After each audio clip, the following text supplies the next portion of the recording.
तस्मात् शास्त्रम प्रमाणम ते कार्य कार्य व्यवस्थितौ ज्ञात्वा शास्त्र विधानोक्तम कर्म कर्तुम यह अर्हसि।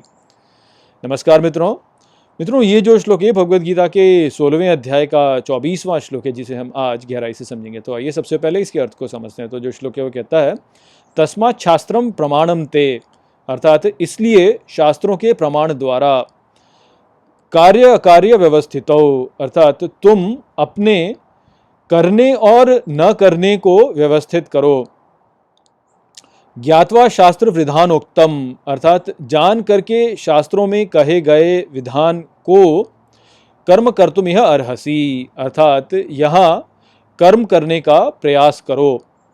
तो 16वें अध्याय के इस अंतिम श्लोक में श्री कृष्ण ने अर्जुन से ये कहा है कि तुम शास्त्रों के नियमों को जानने के लिए प्रयास करो और जीवन में अपने आचरण को शास्त्रों के अनुसार ही करो। तो शास्त्रों को हमें महत्व इसलिए देना चाहिए क्योंकि शास्त्रों में मानवता का जो संपूर्ण ज्ञान है वह समाया हुआ है। शास्त्रों में मानवता ने इस जीवन में जो भी, संसार में जो भी अनुभव किया है उस सब को एकत्रित करके शास्त्रों में लिखा हुआ है। तो शास्त्रों का जो ज्ञान है वह संपूर्ण मानवता का ज्ञान है। वह संपूर्ण मानवता का जो अनुभव रहा है वह है। और यदि व्यक्ति इन अनुभवों को महत्व ना दे और केवल अपनी कामनाओं के अनुसार अपना जीवन जिए, तो इस प्रकार से जो जीवन जी रहा है वो ठीक जीवन नहीं होगा, क्योंकि वह सत्य पर आधारित नहीं है। वह जीवन जो है वह केवल अपनी भावनाओं पर, अपनी जो प्रवृत्तियां हैं उन पर आधारित है, तो वह असत्य है। क्योंकि केवल हमारा जो अनुभव है इस जीवन में वह संपूर्ण ज्ञान नहीं है, हमारा बहुत ही सीमित ज्ञान है। इस जीवन में हम जब जीते हैं तो जो भी अनुभव हम प्राप्त करते हैं वह बहुत ही सीमित है। मेरा जो अनुभव है वह केवल मेरा अनुभव है, आपका जो अनुभव है वो केवल आपका अनुभव है, बाकी लोगों का जो अनुभव है वो केवल बाकी लोगों का अनुभव है। किंतु शास्त्रों में जो है, शास्त्रों में सभी का अनुभव समन्वित है। तो इसलिए शास्त्रों के द्वारा अपना जीवन जीना जो है वह ही श्रेय लेकर के आता है। यदि हम केवल अपने अनुभवों के अनुसार जीवन जिएंगे तो वह हमें श्रेय नहीं लेके आएगा।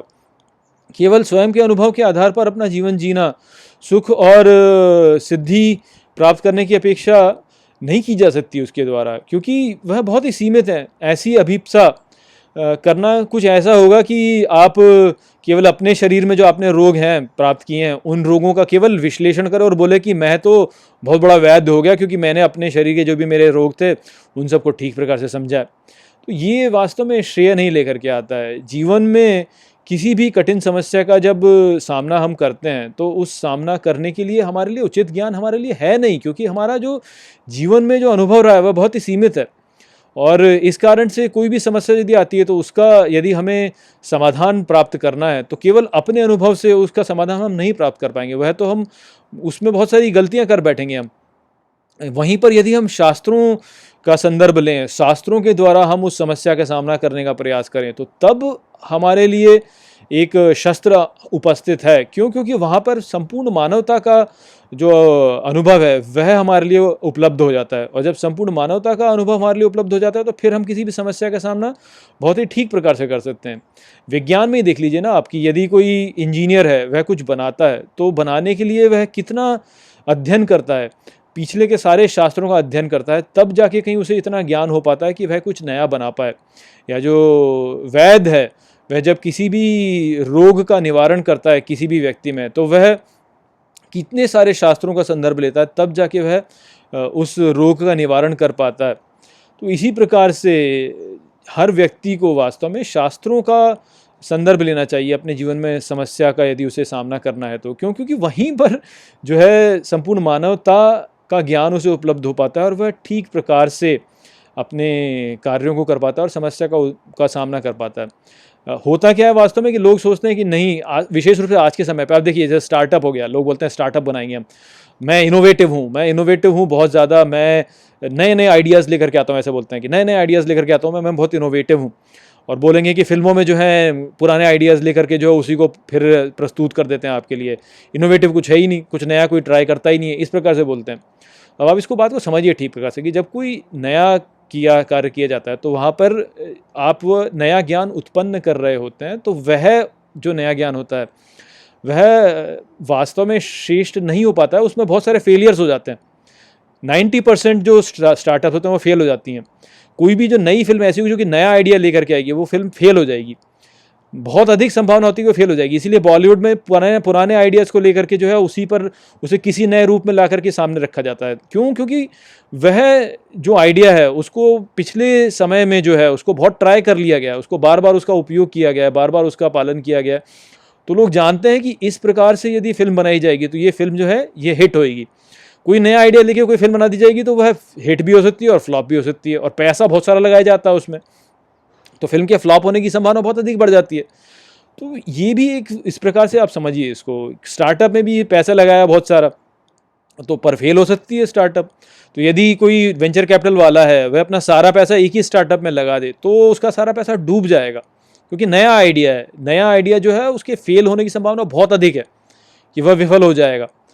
तो ये जो कार्य किए जाते हैं, स्टार्टअप वाले कार्य किए गए या फिल्मों में जो कार्य किए गए, ये यदि आप उनको पिछले के संदर्भ में ना करेंगे तो 90% फेल होएगा। और फेल होने का कारण क्या होगा? क्यों? क्योंकि वह शास्त्र के अनुसार नहीं किया गया वो कार्य। वह कार्य जो है आपने बस अपने ही मन में कुछ कामना, आपने मन में कुछ बनाया एक विचार और उसके आधार पे आपने कर दिया उसको, तो वो फेल हो सकता है।